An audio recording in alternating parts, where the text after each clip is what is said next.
right there. Speed up. Try and keep going.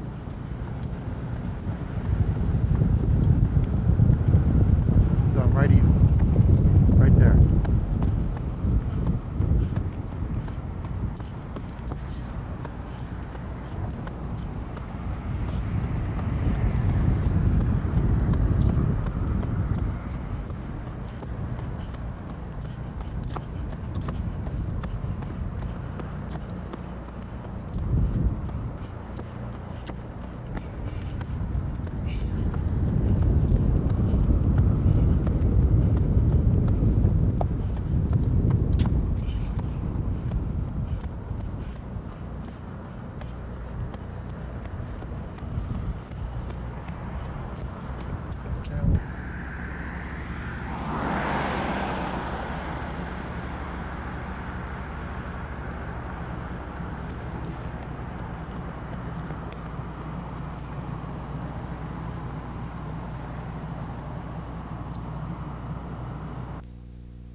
I'll do it, Tay.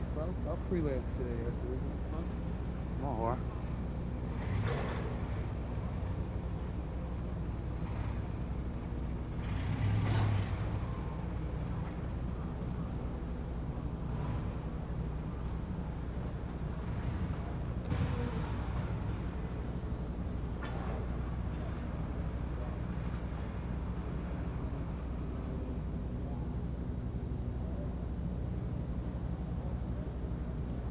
Like 30 of this. You keep napping over this. Let go of it. Whack.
Get tight in his face yet?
You'll never get hit.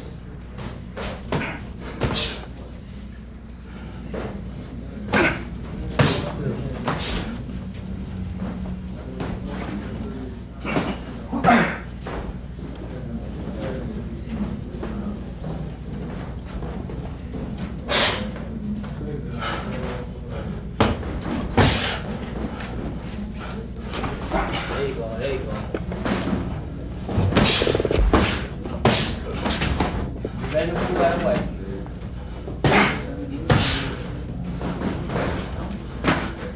That's it. Work that jab like that. Good.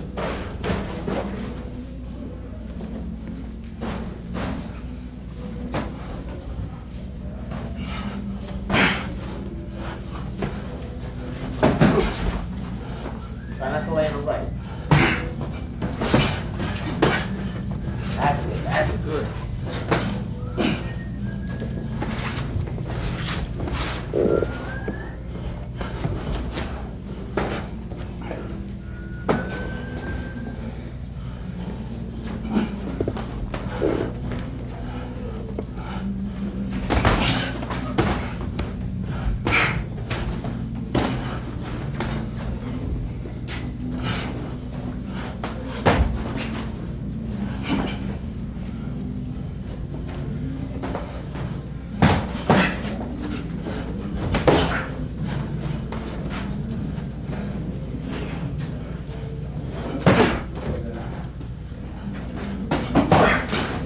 Keep 'em up.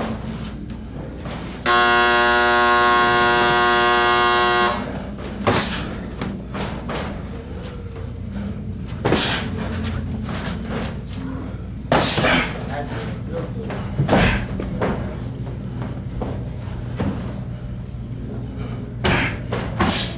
That's it. Very good. Very good.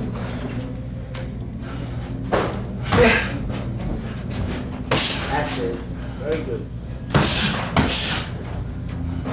Time.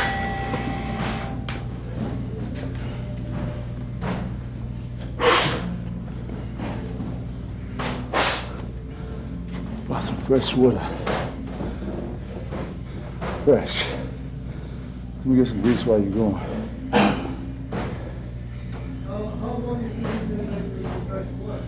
Oh, about 24 hours. That's enough time? Oh, okay, thank you. No.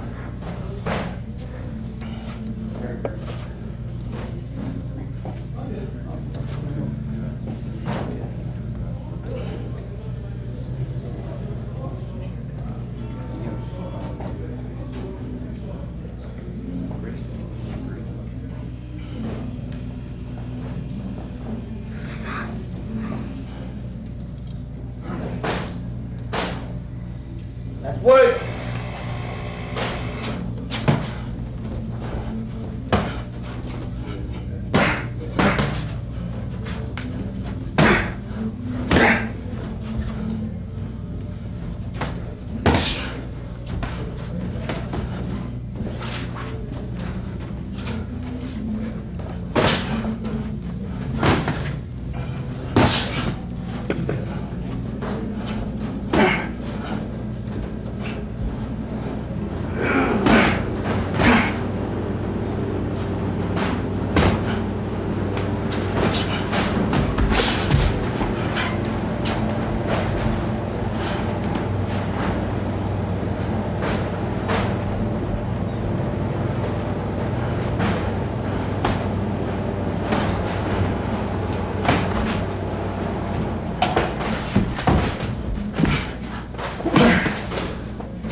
him and then they're passing in front of him out of focus. That's it. Bob, we need to come on, punch.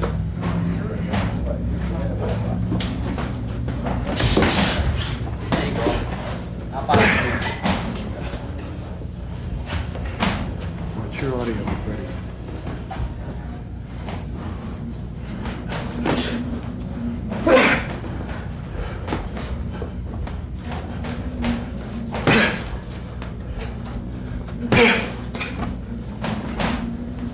good, Jeff.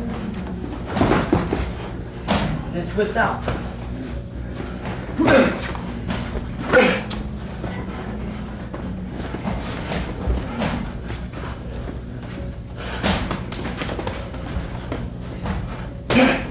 Get your way in.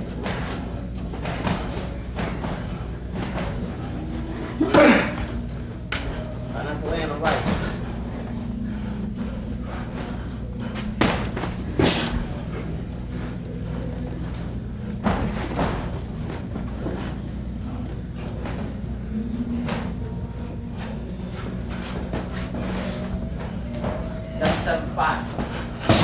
There you go. Then twist or spring. That's it. Come on, punch me. A little sooner next time. Come on for the bomb. There you go. Right back again. That's it. Now the hook. Now the hook.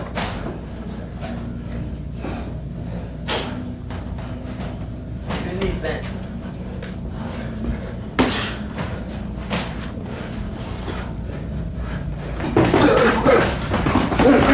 Twist out.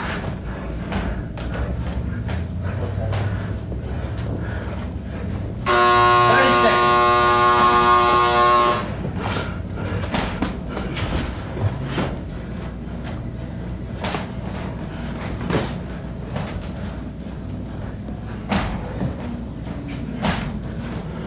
That's it. Get your right hand free. Keep your defense tight. That's it. Then twist out.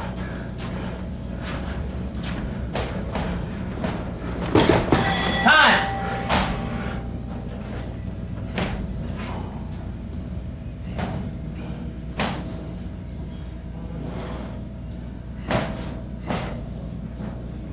Oh, great hand.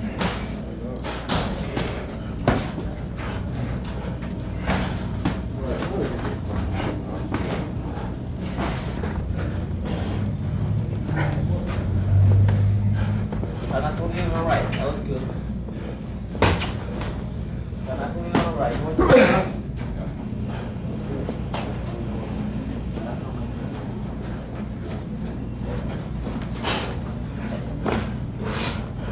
Tight defense.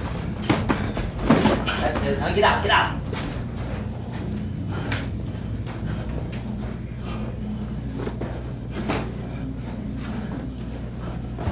Get your way in. Punch and make those moves. They're good moves.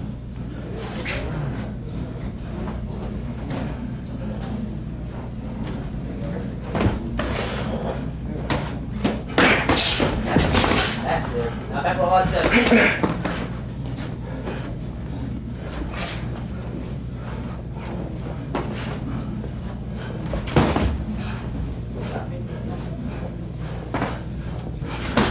There you go.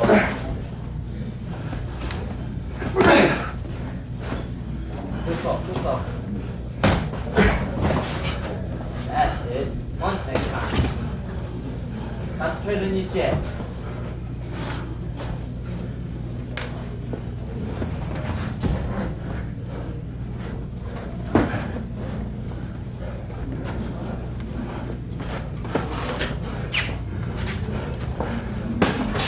Hard jab, that was good. Just double up, you would hit him the second time.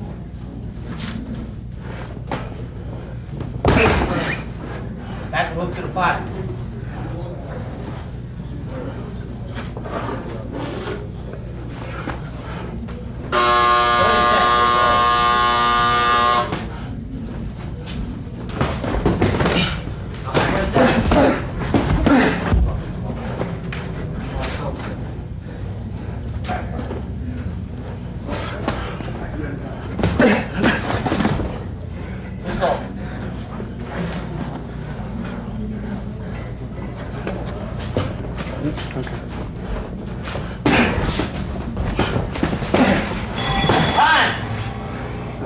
Yes. All right, James. Thanks.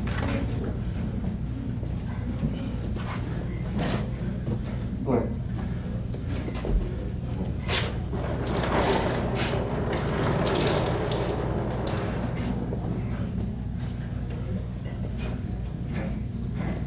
What to say?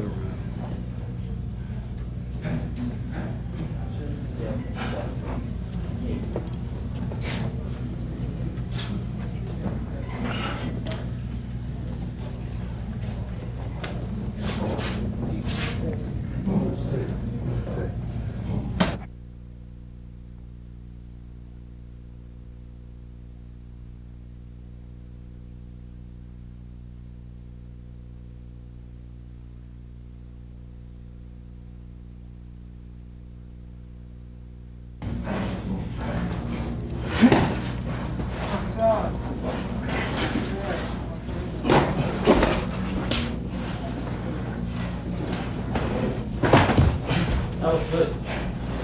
Then squeeze inside of that. Squeeze to your left at that uppercut. Tight defense. Use the eight.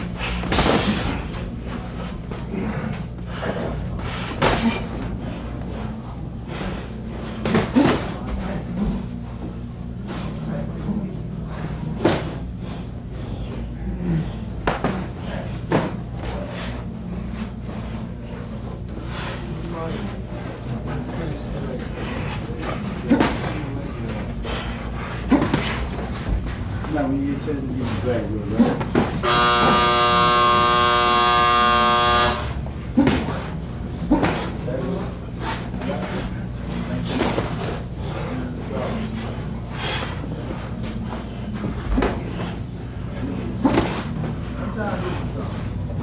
Action like that, good. Please good body shot after those moves. That's it. Boy. The ball's in defense side. Time! We will.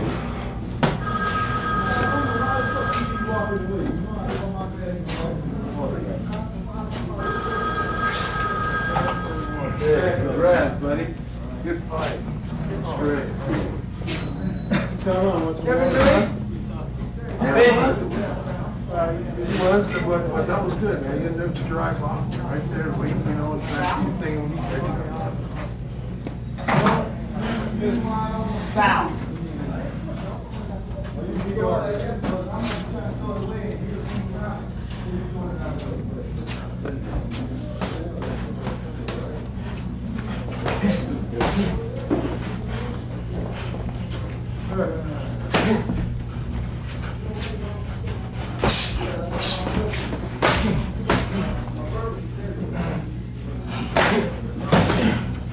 That was good. That's got a good jab. Quick like you're doing. That's good. That's good. Let's see, let's go to the bottom.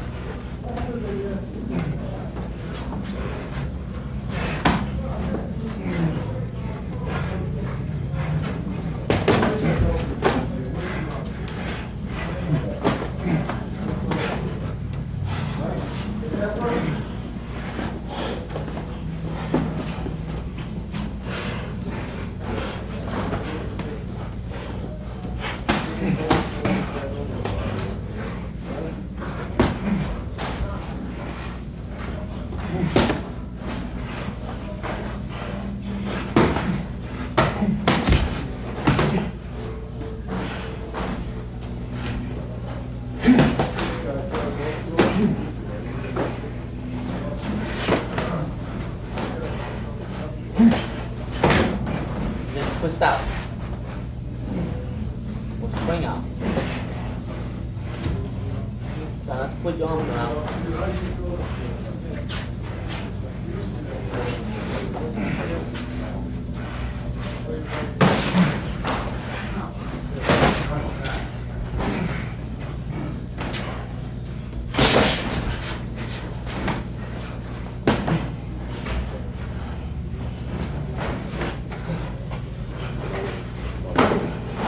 That's a good body shot.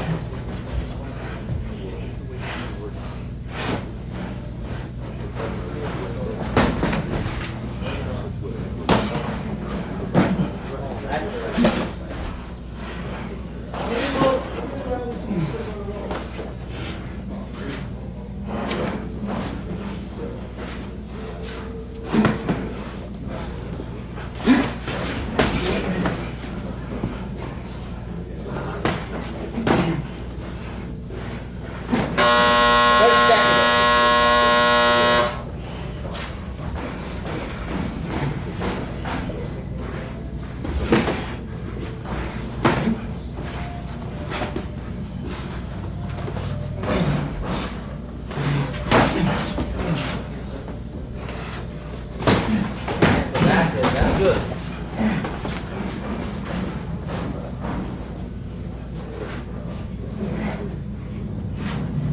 Time. Okay, Tyrone. Good work.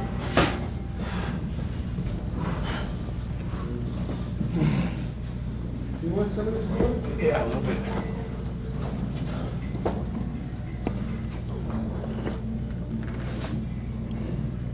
What are you gonna get us a little bit? What?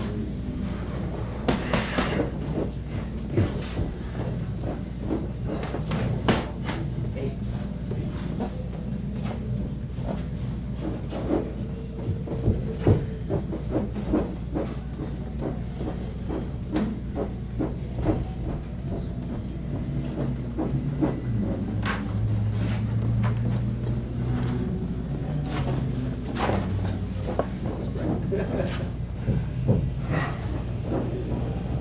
How come mine in your hand? Yours in my hand.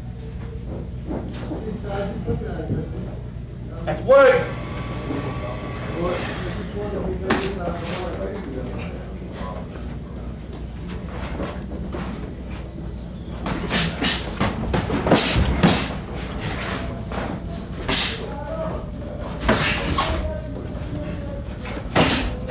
That's good.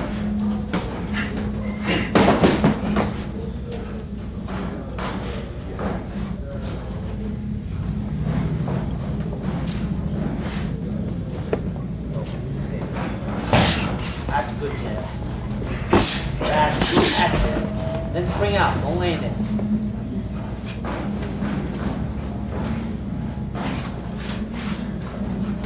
Keep your defense tight when you get close. Just won't tie you up. Pop that jab out.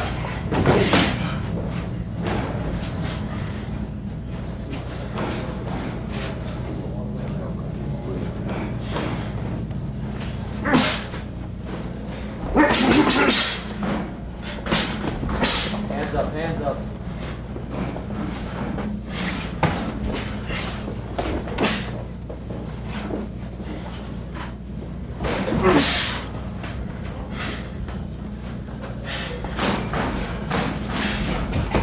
There you go, good.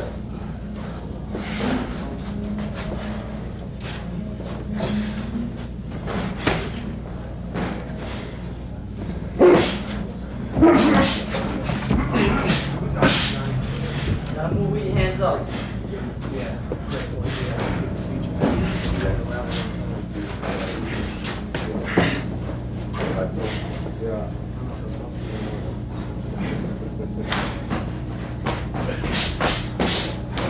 Let's flip those punches.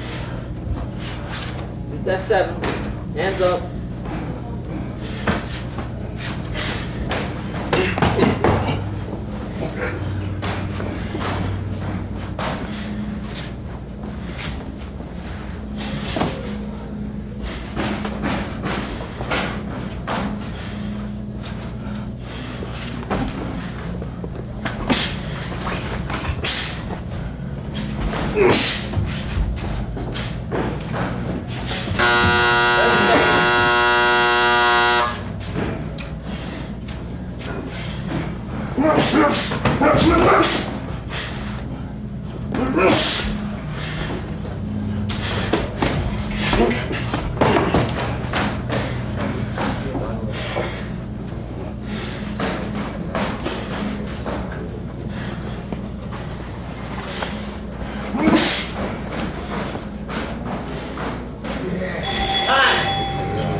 bent.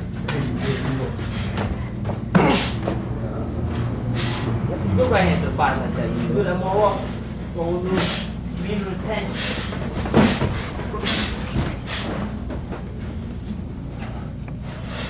Gotta be ready for that. It doesn't all the time. You got to turn on.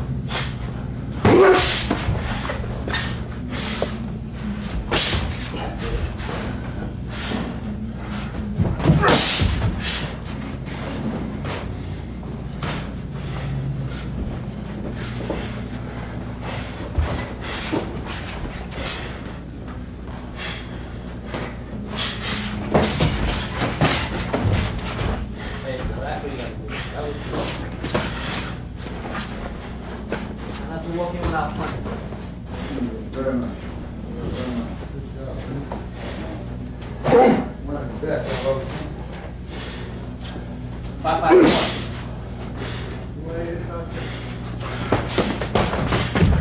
Go in to right. Keep you busy with your gym.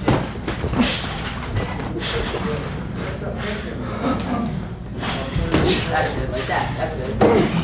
Don't lay in there, don't lay in there. Try not to be off balance company. Keep your knees bent. Keep your feet power.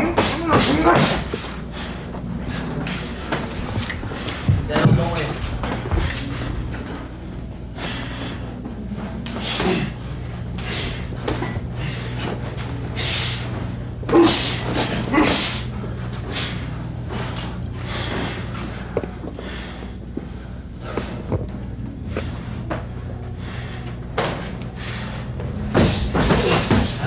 That was good. Twist down. Swing to the side.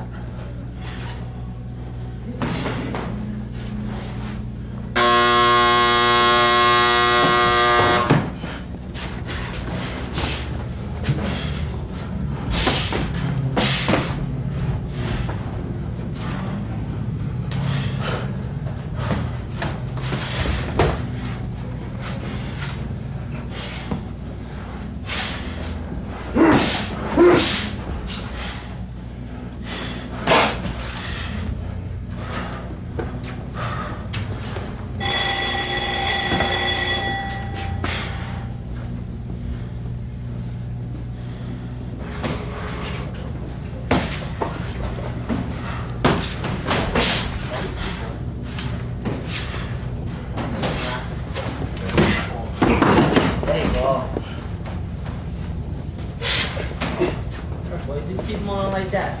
Once in a while, let them punches go bad intense. Keep these guys in a spot there. Fight some champ here.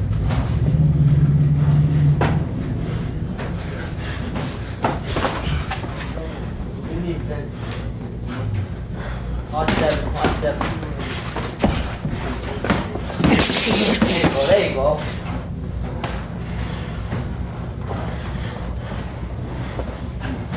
Walk him around. Walk him around.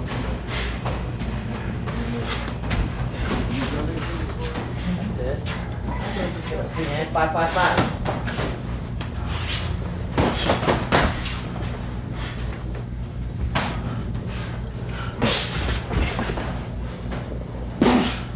There you go. Give it to you. Take it.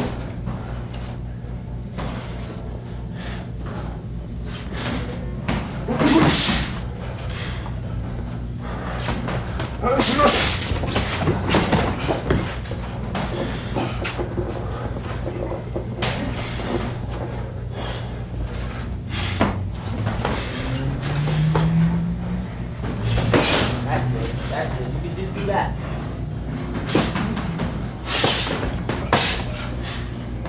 Land right.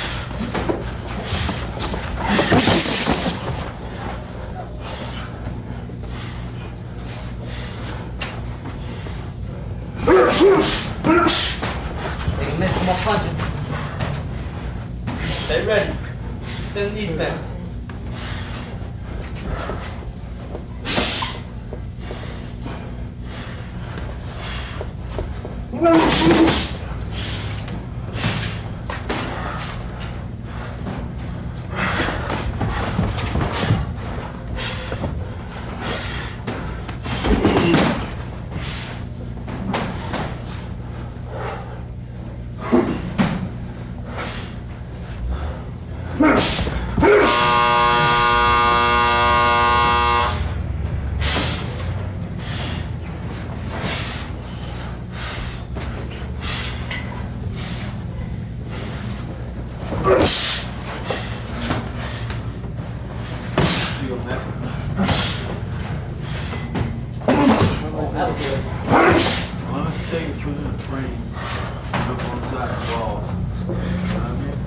See, what do you want me to do? No, I got it from when I told you. Time! That's what I thought.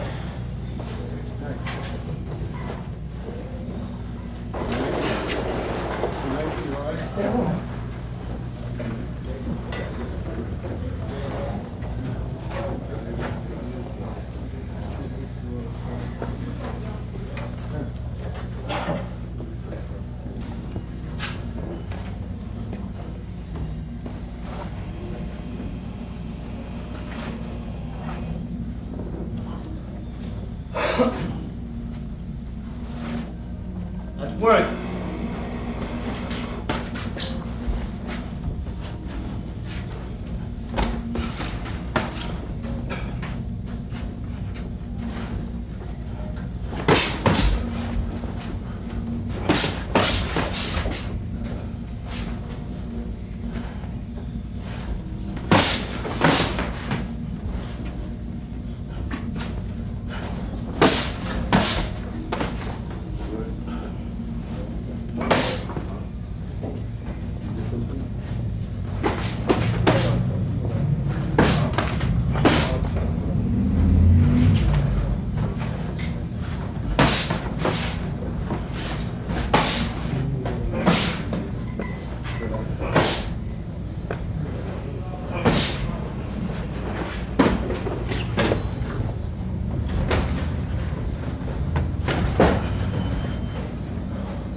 Come on, Johnny. This guy's a softball player. Oh, yeah? Where's my article? It's got to be here somewhere. Showed Probably up. played in my house. Oh, that's yours.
No, stand. That's good. I'm out. The first time you saw Mike, ever, what was your impression of him? That he was lying about his age, because he was very impressive when he boxed with Bobby Stewart. He said he was only 13, and I was working in a lockup facility for juveniles, and he looked, and I was, in with kids that were 13, 14, and 15, 16, and he didn't, he looked too big and too strong and too tough to be 13 years old. But Cus said it right then, and this kid would be heavyweight champion of the world. I was very active then as a fighter. I figured if he stays with it, he has a bright future because he'd be around Cus. His amateur career was impressive, but nowhere like his pro career. He lost the box off to Tillman. What was it about the amateur career where he wasn't the force he is now as a pro? Well, styles. The amateurs have a different set of rules where they penalize an aggressive fighter, a knockout puncher. I mean, that's what happened with the Tillman fight. They robbed us. He won the fight. I've said that right along. I still say it now. But as a pro, he has an exciting style, and the longer the fight goes, the better off he is. I mean, but his fights haven't been going that long because he punches that hard. It's just a maturing process. You know, in the amateurs he was 16, 17, and then he turned pro, and at 18, and he just matured. Really, he got better. Why do you feel that you would rather a Tillman fight? Oh, there's no question about it. Ask me that again. Ready? Go. Okay, why do you feel you'd rather a Tillman fight? There's no question about that. Who was robbed? Michael was the one scoring all the punches, all the clean shots, and it was political. It was a political thing. Tillman was like almost handpicked by the officials at that time, and there was no. Cuss was told Michael has to knock everybody out to make it, and he didn't knock out Tillman. They gave it to Tillman. I hope Tillman wins this Saturday. I want to see Michael fight him again because he'll blow him out. He'll blow him out. So I hope he wins. Cuss had him on that in the beginning. The fight, 2 fights a month, fighting every 2 weeks. What was the strategy behind that? To gain experience. See, Michael didn't have a whole lot of amateur experience. He's not like a Tillman or a Biggs. These guys got 150 fights. So it was to keep him active in fighting where he'll gain the experience and the knowledge that he'll need to win the championship. And then when he wins the championship, he's only going to fight 3, 4, 5 times a year. So, but he'll have all this experience behind him. As you've seen today, all gym workouts, all fights. They're not, whatever you want to call them, quote, sparring matches. It's fighting, and that's what he's been doing for 2 years. So that made up for the lack of experience that he didn't have from the amateurs. I've been into a lot of camps. I've never seen sparring like that, especially when the champ is not wearing any headgear. Why not any headgear, and why is he always, now he's got some experience, why is he fighting so hard in the ring now? Well, that's to keep him sharp. We don't use the headgear because that's the way Cuss taught me. And that's the way it is. You don't need a headgear. He doesn't need a headgear. The only time you wear headgear is if you have a problem, if there's something the matter, your ear hurts, or you got a big fight coming up and you had a cut eye and but you got a spot. A headgear gives you a false sense of security. Cuss always used to say, and it's true. You put a headgear on, you think you can take a shot, you end up taking more shots because you got a headgear on. You don't have a headgear on, you don't want to get hit. Nobody wants to get hit. With a headgear, a fighter feels safe. Well, I can take the shot because it's going to protect me, which in the end it doesn't do anyway. So that's the reason for that. I mean, that was Cuss's belief, and I was around Cuss a long time, and I believe it too, and it shows. His sparring partners, they're not letting up on him. What do you tell his sparring partners when they spar? I tell them to go hard. I want you to go out there and fight them. You fight them for 2, 3 rounds, 4, 5. Some of these guys that want to go more rounds, like a Broad, or Ferguson, or whatever, or Jameson. I tell these guys to go out there and fight hard because Michael's fighting hard too. If someone gets knocked, there's a rule. Now this is Cuss's rule, because when I first went to Cuss, it was the same way, and he used to love the workouts when he used to see 2 guys going at it. There's an unwritten rule. You go as hard as you can. If you got a guy hurt, you got him hurt, you just step back until he's recovered. That's the rule. That's what I tell these guys. What I tell sparring partners, that's what I tell Michael. You go hard. If you hurt the guy, then you step back. Let him recover, and then you go hard again. That's fighting. That is fighting. A football, baseball player, basketball player, they practice what they're gonna do in the game. It's the same in boxing. Maybe that's why the fight game is so screwed up, because guys don't do that. I don't know. That's how I do it. I learned it from Cuss. How would you describe your relationship with Mike? Friends. How would you describe Cuss's relationship with Mike? Mentor, father, friend. But the friend, in the end, friend. When Cuss died, you took over Cuss's role as well as the role you already had, the trainer. Did you feel a lot more pressure after that? No, I not really. I don't think about it. It's no big deal. I just keep doing what I'm doing. I was working with Cuss for 11 years. I mean, but then I was working with the fighters for 3, 4 years before Cuss died. So it wasn't like nothing new to me.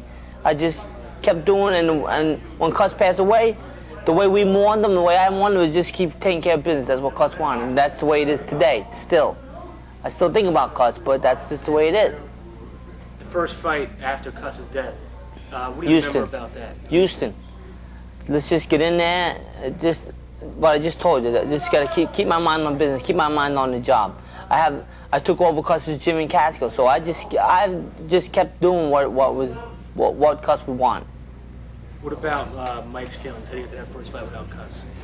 Well, that's something you would have to ask the fighter, really, because Michael's quiet. But I believe he has basically the same philosophy, was to just, to carry on. Cuss was gone now. There was nothing we could do. There's nothing we could do to bring him back. The man died. So the only way to give respect to Cuss's memory and to his great philosophy and brilliance was to carry on the job and show the public what Cuss always meant. See, Cuss isn't someone that just came off the wall. He's been here for 55 years with this style of fighting. This is his style. His style of fighting is to entertain the public, make a fighter exciting, very exciting, but elusive, where he doesn't get hurt. So the fighter, if he wants to fight for 20 years, he can fight for 20 years because he's not taking punishment. And that's what Cuss always said. And he says age, where all these doctors and people say a fighter is old at 30. Cuss never, he said, you're never old. You're old when you lose your interest. You can be old at 18, and you can be young at 45. And some of the old-time fighters fought until that age. But that's how, that's how we've been dealing. That's how I deal with it. That's my philosophy about it. Give him the respect. Just keep doing it. I spoke to Floyd Patterson last week and asked him about Cuss, and he said, without a doubt, the genius ever in this game. What about him makes him that genius? Well, I was around Cuss, so I know I was around a special person.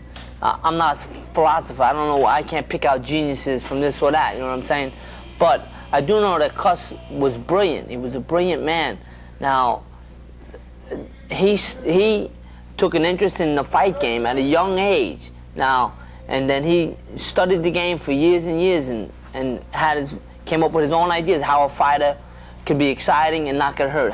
He always had the fighter first, always the fighter first.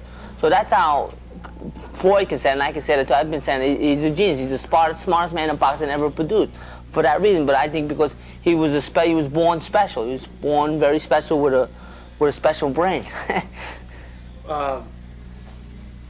When he first started working with Mike, was he able to reach him right away, able to communicate his thoughts to him right away? Was Mike really understanding what Cuss was trying to get to him right away?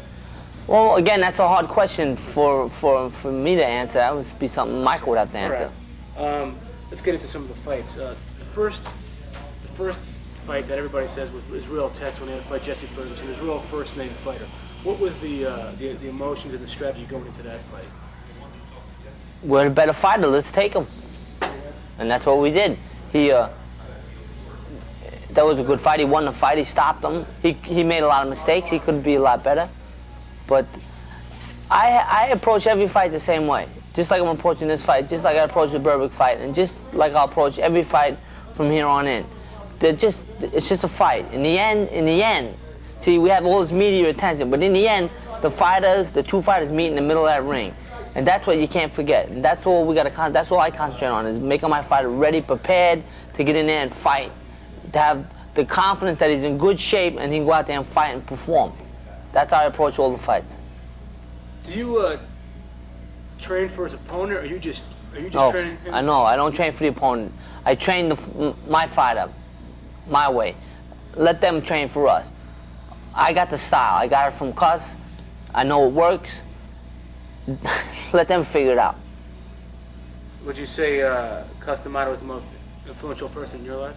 As far as Oh, boxing? definitely. As far as life. I've met a lot of people, but there's only one Cuss. There'll only be one Cuss. I'm honored and happy that I did meet him, because he's much more than boxing. He's a person.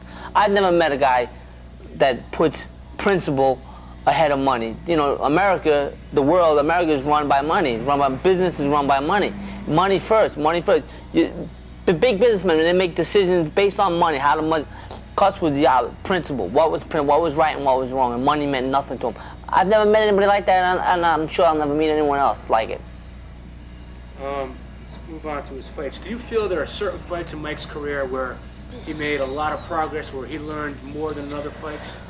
Well, I feel in the Tillis fight, he learned that to control his emotions a little bit more, that he let his mind get to him, that he had to go these 10 rounds. He was fighting Tillis. Tillis at that time was bigger in his mind than any of us really knew.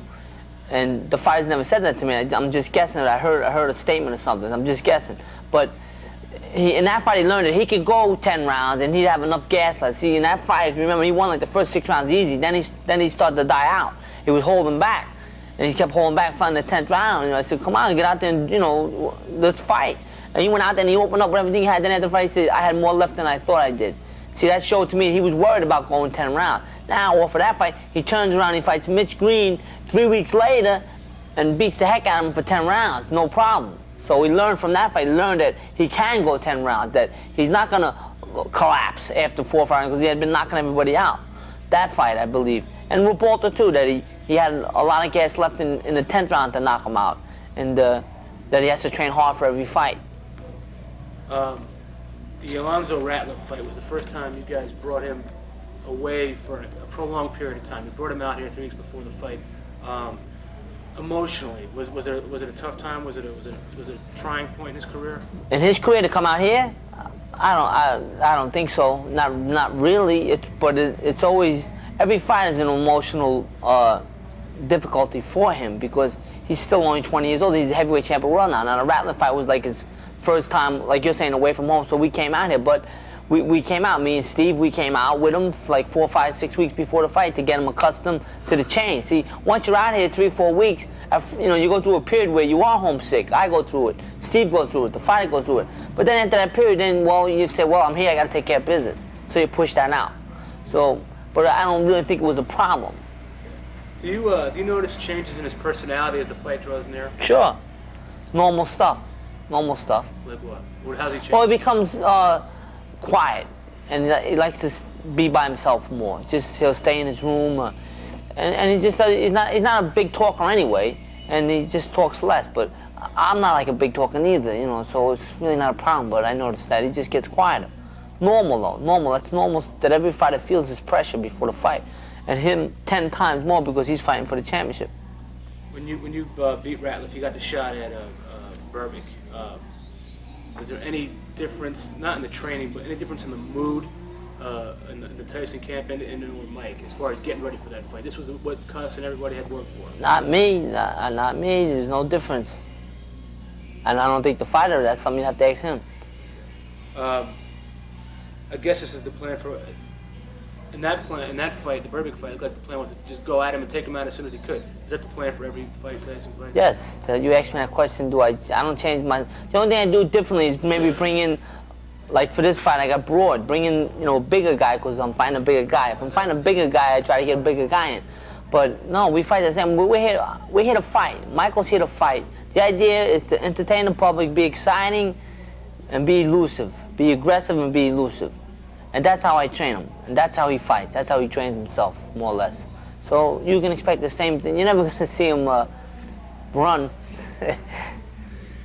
The public has grasped him like no one since Ali. But if you think about the two fighters who have pretty much transcended boxing in the last 15 years, Ali and Leonard, because they were able to play to the crowd. Mike has transcended boxing, but Mike is totally different than Ali and Leonard in the fact that he's almost oblivious to the crowd. So why do you think the public has grasped him, as they have? Well, Muhammad Ali could fight. You know, he was a big heavyweight, very fast. He had all this other stuff you're talking about. They played to the public, but he could fight. Now, so really, what the public wants to see is someone that can fight.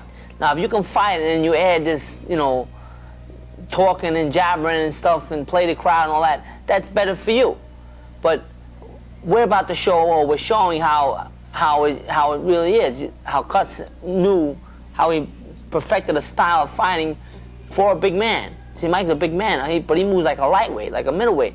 Now, he's so exciting, the public, they don't care if he says boo, because they know they're going to see something.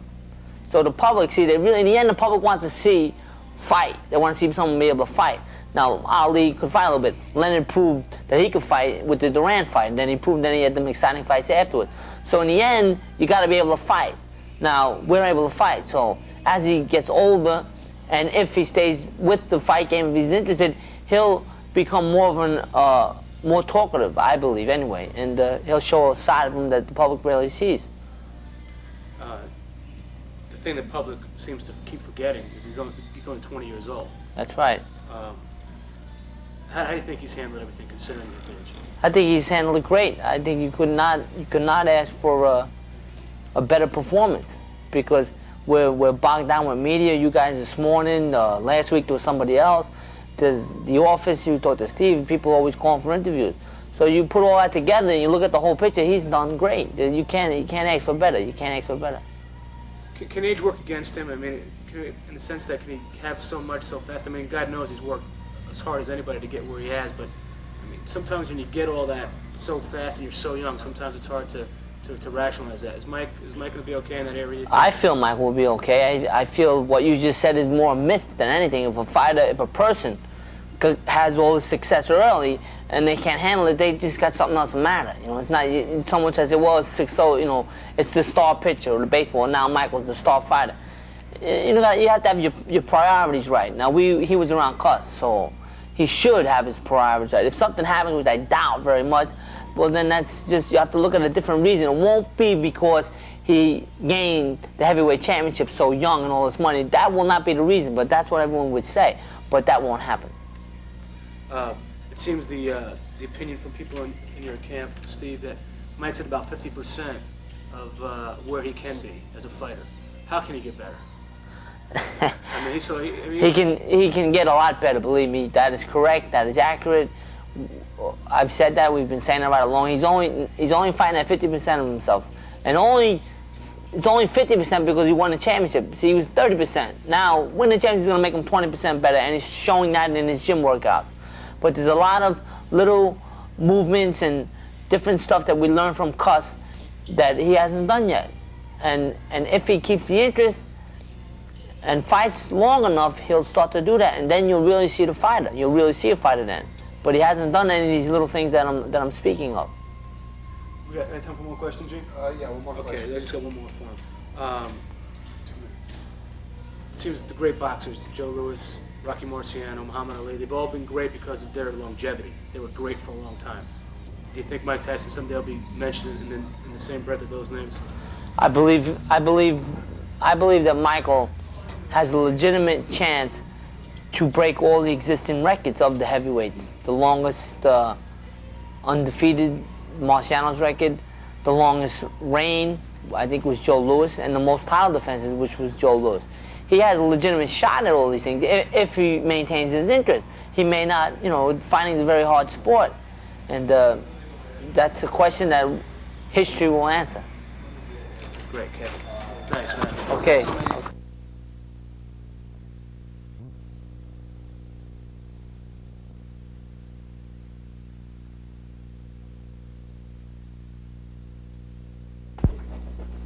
What's up? Do I look at him in the camera? Look ready for it. Okay. Mike, go back to the beginning a little bit. Bobby Stewart, what kind of influence was he on your life? Well, when I first met Bobby, he'd really more concerned with me going to school and getting my grades up in order for me to start boxing with him. So after I went through that stage, I went and I completed my grades and I was doing successfully well. Matter of fact, great. And then after that, we started training. And as long as my grades and my levels stayed up, he would remain interested. And that's how, when I've gotten good enough, he took me down to Cuss. And if it wasn't for Bobby, I wouldn't be here now. When he first approached you about boxing, what was your initial reaction? I approached him, I said I wanted to try boxing, and then we boxed, and he beat me up real bad. And I said, well, I continue. I want to box. I want to be a fighter. And he said, sure, everybody that comes in here wants to be a fighter. And that's when we went to the agreement stage about doing well in school in order to box. He claimed after just a few lessons, he had to start training just so he could stay with you in those sparring sessions. What were they like after you picked up some of the art of boxing? Well, I enjoyed it, but, it was just as hard for me. Some days I didn't want to box, but, he said, you want to box today? And I wouldn't say no. So I wanted to learn, so I continued, yeah. When you first started, were you dedicated right off the bat? Right off the bat. Okay. When did you realize you had a talent that could really propel you to this height? When I was around 14 years old. What made you realize it? When Cuss used to always talk to me about the situation, he was saying, if you really took a deep interest in it, you would be champ of the world. And he would say, with no problem, you would be champ. Because he was saying, you're just too good for these guys. Even at 14, he was saying, they know more, but you're just too good. I said, really? And I didn't believe him at first, but he just kept pounding that information in me. And by the time I was 14, I began to believe it. Your amateur career, you didn't have a lot of amateur fights.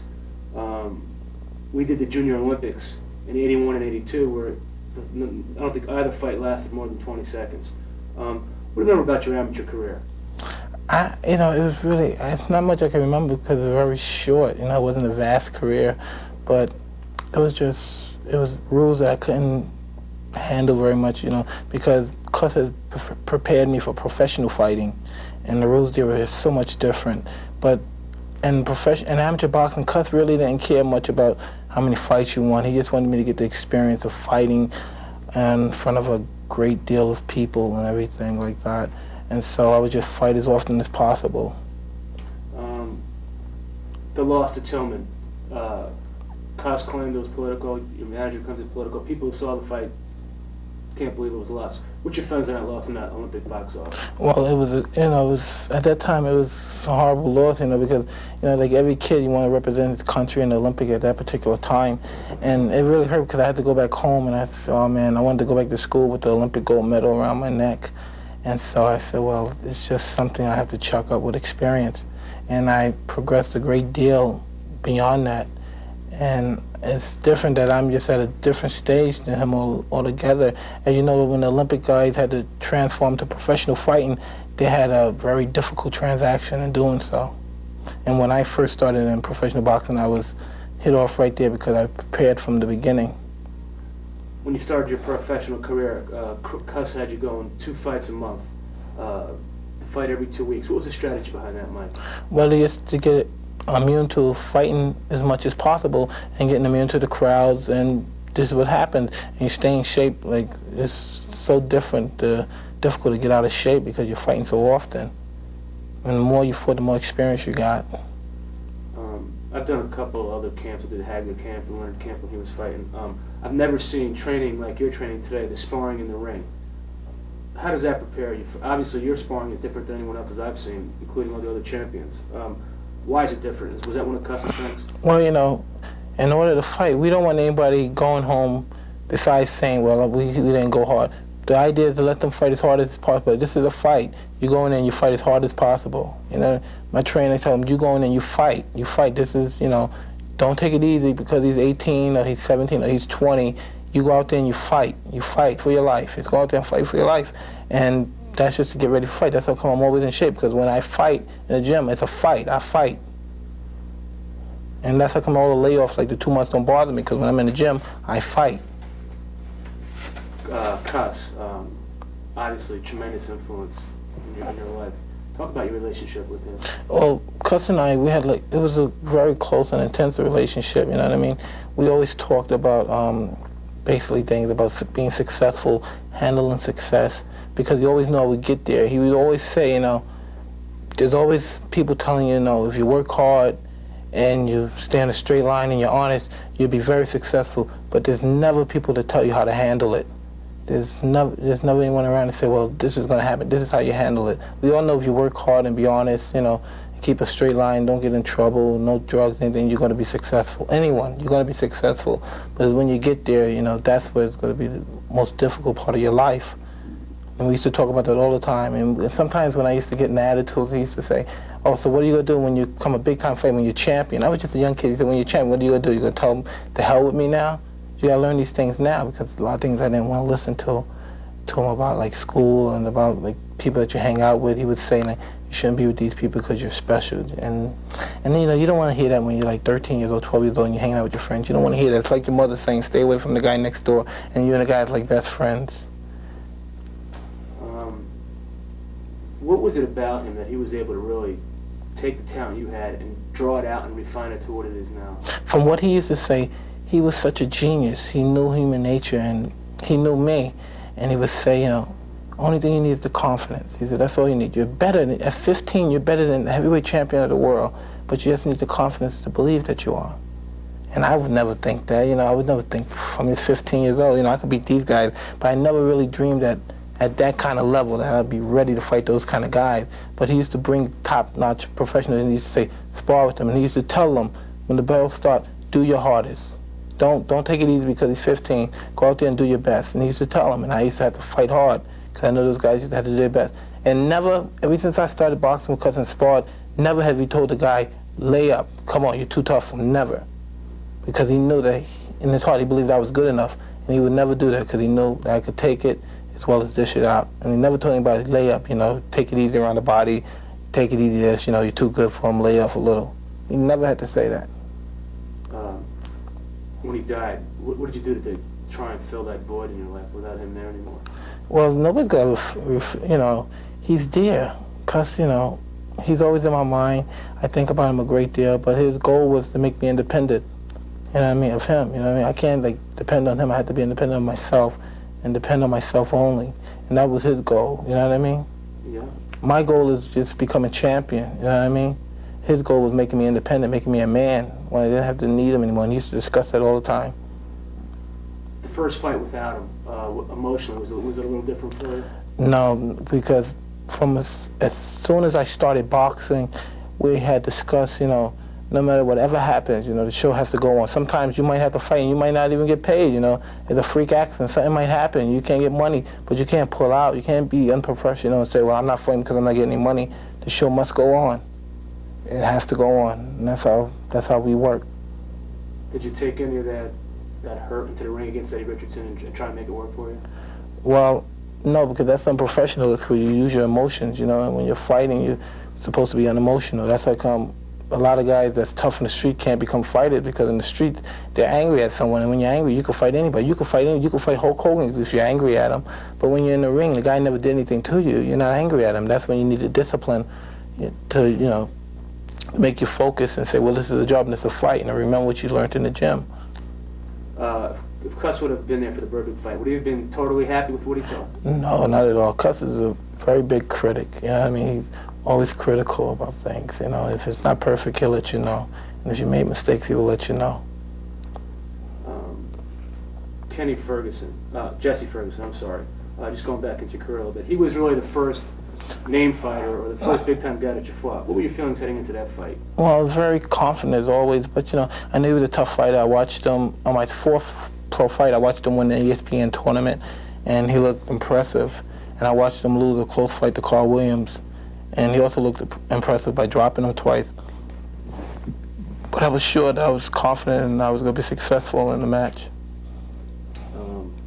As you look back, are there certain fights that stick out to you as fights where you learned a great deal more than other fights? Are there certain opponents you learned more about boxing in that match than, say, other opponents? Well, not really, because when I fight, after the fight's over, I forget about it. But I remember my next fight, what the guy did, and I remember what to watch, from other guys when I see them fight. I chuck it all up. It's all experience, when you come down to it. But I never think about what this guy did and what that guy did, and which was my toughest or whatever. What about the first time you had to go 10 when Quick Tillis pretty much ran from you? Well, that was more or less my inexperience and confidence. I wasn't sure of going to 10 rounds. But, after finishing the 10 rounds, I said, wow, it wasn't that bad. I had a lot more left. The Ratliff fight. That was the first time they brought you out here. You were away from home for a prolonged period of time for the first time in your life. Was that a little tougher for you? Well, not really. In a way it was, but I've been away when I was younger. I've been away for 2 weeks before when I was a kid. And I used to fight, I used to be away a lot of times. But with fighting Ratliff, he was a former champion. And after losing his title, he just lost the title and he won 2 other fights. And, I had, emotions about the situation. But the time comes when I'm in the ring and I know that I'm the best. As soon as I'm in the ring, I dwell on my adrenaline and everything, and I knew I was confident. I knew it would just take a matter of time, and I would catch him and stop him.